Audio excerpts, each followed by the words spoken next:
হবিগঞ্জ পল্লী বিদ্যুৎ সমিতি শায়েস্তাগঞ্জ হবিগঞ্জের একটি নিয়োগ বিজ্ঞপ্তি প্রকাশ করেছেন। হবিগঞ্জ পল্লী বিদ্যুৎ সমিতির এন্ডোর উপকেন্দ্রে সুইচিং স্টেশন নিরাপত্তা নিশ্চিতের জন্য নিরাপত্তা প্রহরী কাজ নাই মজুরি নাইদের জন্য একটি বিশেষ নিয়োগ বিজ্ঞপ্তি প্রকাশ করেছে।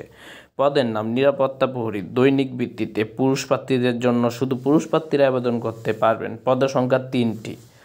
বয়সসীমা 18 থেকে 6/3/2025। ন্যূনতম 18 হতে শারীরিকভাবে সক্ষম 65 বছর পর্যন্ত প্রার্থীরা আবেদন করতে পারবেন। প্রার্থীকে ন্যূনতম 8ম শ্রেণী পাস হতে হবে এবং বাংলা ইংরেজি ভাষার লেখাপড়ার ন্যূনতম দক্ষতা থাকতে হবে। দৈনিক ভিত্তিতে 400 টাকা মাসিক ভিত্তিতে প্রদান করা হবে। হবিগঞ্জ পল্লী বিদ্যুৎ সমিতির ভৌগোলিক এলাকায় স্থায়ী বাসিন্দা প্রার্থীগণ আবেদন করতে পারবেন। শুধুমাত্র শারীরিকভাবে সক্ষম পুরুষ নাগরিকগণ আবেদন করতে পারবেন। যারা আবেদন করতে ইচ্ছুক তারা হবিগঞ্জ পল্লী বিদ্যুৎ সমিতির ওয়েবসাইটে গিয়ে